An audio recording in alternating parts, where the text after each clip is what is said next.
Hasan Piker is In what way? There are so many. Well, remember that Cuba trip that he went on in March? We talked about it. Ah, yes, missionary Hasan. Yeah. Well, it turns out the American government have a little bit of a problem with that trip. They have some questions. Oh. So the New York Post says Hasan Piker looks shaken on stream as feds probe Cuba trip. They didn't like the cookies. The Treasury's Cuban assets control regulations place tight restrictions on dealing with Cuba, particularly regarding certain hotels and other businesses that have direct ties to the government. Oh dear. Yeah. So let me preface this video by saying I am but a mere Australian retard.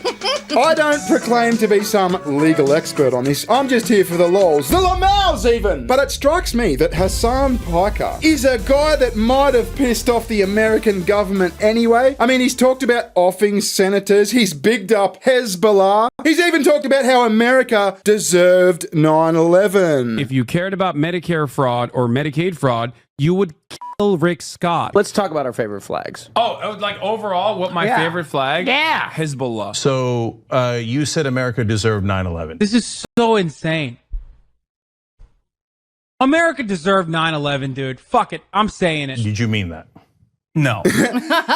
So it looks like the government finally has their thing. Yeah, that's what you want to do. Piss off the government of the country you live in. Yeah, and Hasan is an anchor baby. He's a Turkish anchor baby, right? Yes. He's an anchor baby who fucking hates the country that's given him so much. Any opportunity to shit can America, he does it. If you're an enemy of America, you're Hasan's friend. Remember when he interviewed that fucking Yemen Houthi guy? Like the Houthi fucking terrorist guy? Yeah, that was a thing. And what country is going to want to take him once he gets ousted? Well, Turkey, obviously. Oh, Turkey would you have think to. Turkey would want him? They have to. So let's get a bit of a lowdown from Legal Mindset. The Treasury Department's Office of Foreign Assets Control, or OFAC, is probing into his participation in a March 2026 activist trip to Cuba. He was part of the Nuestra America convoy, which was deemed as a humanitarian aid convoy, but involved many activists, many of which, in fact, advocate for violating U.S. law. We'll hear a little bit more from Legal Mindset a bit later. But America's got all sorts of fucking sanctions against Cuba, obviously, right? Mm-hmm. They really, really don't like you dealing with the Cuban government. Fair enough. I mean, you don't want missiles on your doorstep. So I tweeted this video yesterday saying, he probably shouldn't have said that. I want to go to Cuba.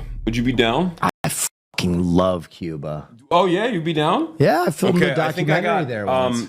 The Cuban government actually hit my contact from the embassy and told him that if the only thing stopping us from coming to Cuba was the consistent internet access, we can make it happen. Yeah, Cuba is sick. Wait, could- the government reached out to you?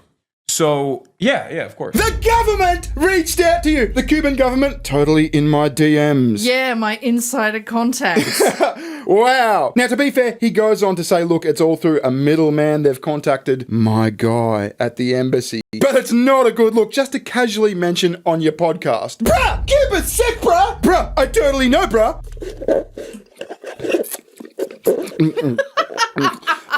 Bruh. Put the fucking drink down. So are you saying that the Cuban government, like, totally reached out to you, like, in the DMs? Bruh! Yeah, totally, bruh! We're tight! Me and the Cuban government, totally fucking tight! Slurp a bit closer to the mic, bro. Bruh!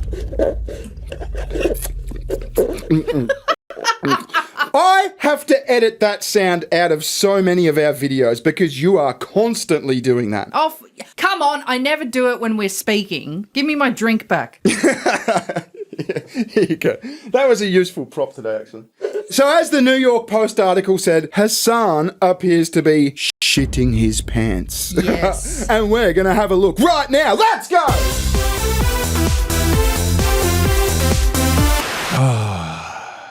What can I say? I mean, there's obviously an elephant in the room that needs to be addressed. Things have materialized. It fucked my plans up. I still was able to do a little tub sesh, get in the tub, get in the hot tub. It's not great. The news is not great, okay? I mean, it's bullshit,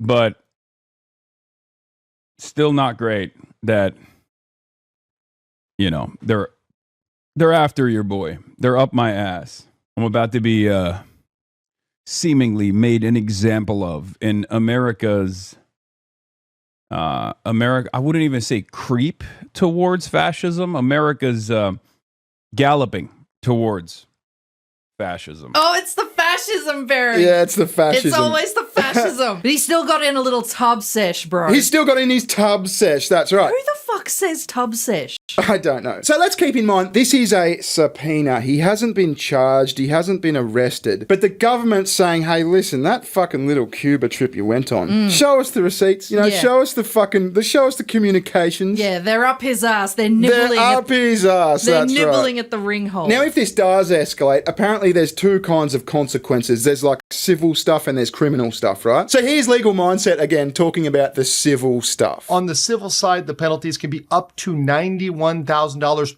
per violation. So the issue is here, if you go on one of these trips, let's say you're out there on a long trip and you're doing multiple things, especially if you're live streaming, once again, being your own star witness, you might violate several of these provisions. So maybe you're bringing in or transacting with goods you're not supposed to bring in or you're not supposed to buy. Maybe you're staying at a hotel you're not supposed to stay at. Oh, maybe you're staying at a hotel you're not supposed to stay at. 91,000 per violation. That's a lot of cookies. Yeah, I was thinking the same thing. Imagine if they got him for 91,000 per cookie.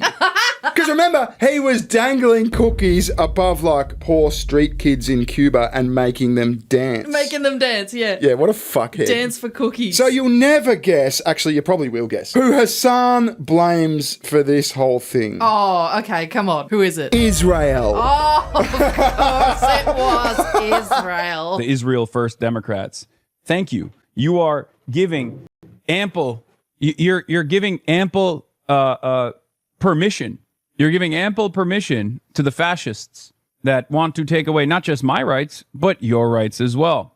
So, see you in the camps, I guess. See you at the camps, I guess. So we're not quite at Israel yet, but he gets there. A lot of this, by the way, does still have a lot to do with Israel. It's not just about Cuba, but it's also about Israel as well. Oh, it's not just about Cuba, it's about Israel, obviously. It's like that thing we said the other day. When you're a hammer, everything's a nail. You know what I mean? A Zionist nail. And I saw that and I thought, okay, he's about to go on and explain exactly how this relates to Israel. Yeah, there's receipts. There has to be receipts, right? No, he doesn't. But it's also about Israel as well. Why bother reading someone's comment if you're just going to immediately tell them that it doesn't matter? Wait, what? That's what you're upset about? Like right now? I can't even begin to explain to you how hard you must lock in, my friend. Please. Anyway. He's over life at the moment. I He doesn't know. want to stream. He doesn't want to be sitting there reading super chats. Uncle Chunk jumps in. He says the government is apparently sending some bullshit subpoena to Hasan. They're tightening the noose on speech, okay?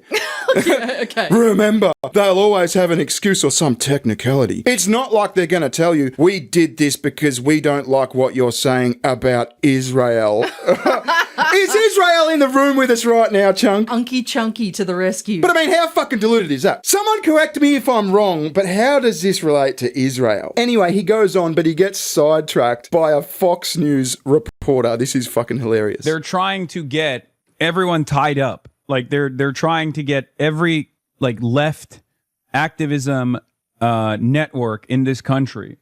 Like all matter of like activism, whether it be socialist, whether it be anti-capitalist, all this stuff. What is she said? Hashtag free Kaya. Hello, Hasan the Hun. Surrender your ego and accept one of these offers for a new home for Kaya. You curse at her all the time. You were clearly frustrated with Kaya. She isn't a potted plant. Let her live. Just stop. This is a Fox News reporter, dude. So a Fox News reporter has come in and said, yeah, bruh, also, you abuse your dog. That will never die. No, it won't. She said free Kaya. She said free Kaya, yeah. That derailed him. So like I said, he's shitting himself. He's trying to play fucking cool, right? But he is absolutely pooing his pants. Is this helpful for you if I go to fucking prison? No.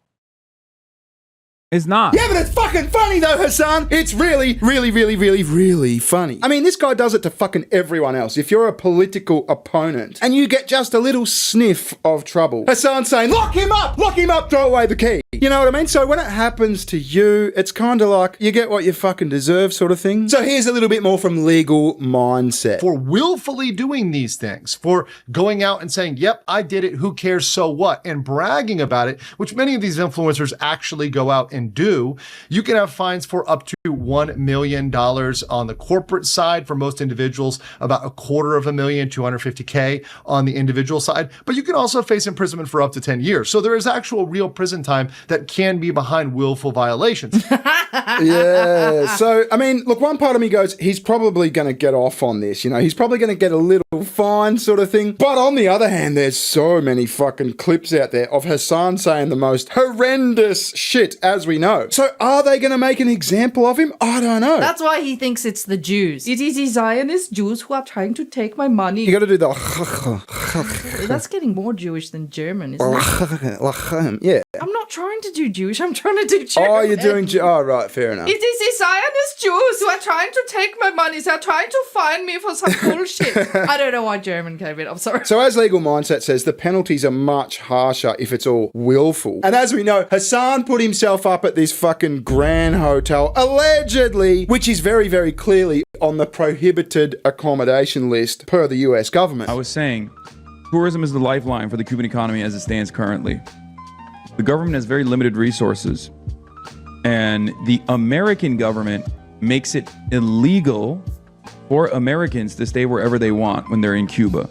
They have to stay in what they've declared as 5-star hotels. Remember that, Cope? I had to stay at the 5-star Cuban government communist hotel. With this shit Wi-Fi. Yeah, but it turns out his Wi-Fi was actually good because he was streaming the fucking whole time. With Starlink. Well, yeah, it could have been Starlink. It was Starlink. Yeah, either the government has pulled some communist strings or he's used Elon Musk's Starlink, which he doesn't want to admit to. Thank you, Elon. I hate you. Yeah, but remember, people were taking footage of this hotel while he was staying there. It was like the only place with power in the whole of Havana.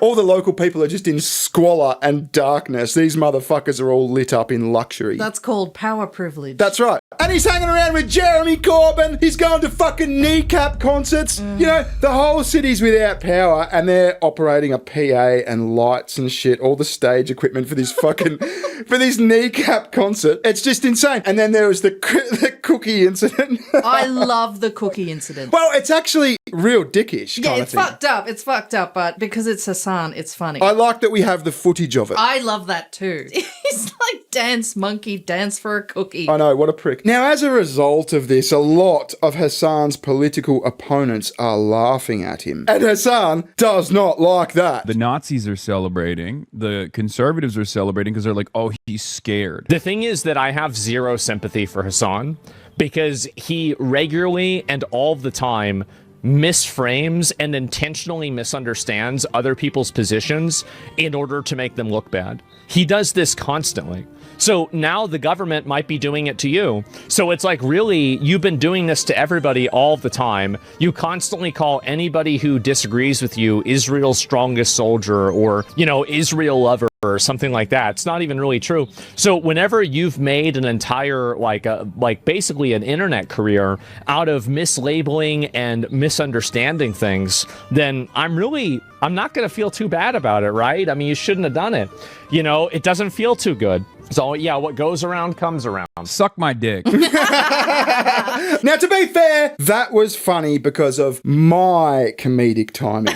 I put that there because I'm a funny motherfucker, all right? He's right, though. He's done this so much in the past that nobody fucking cares. He's the fuckhead who cried fascism. Yeah, that's right. Anyway, that's where Hasan's life is currently at. He's shitting his pants, and I find it really funny. He's scratching his asshole. His asshole is definitely itching. That's right. Visit Sugar Tits. She's got a channel. Yes, I do. Thanks very much for watching. We'll catch you later. Ta-ta. Bye-bye. See ya.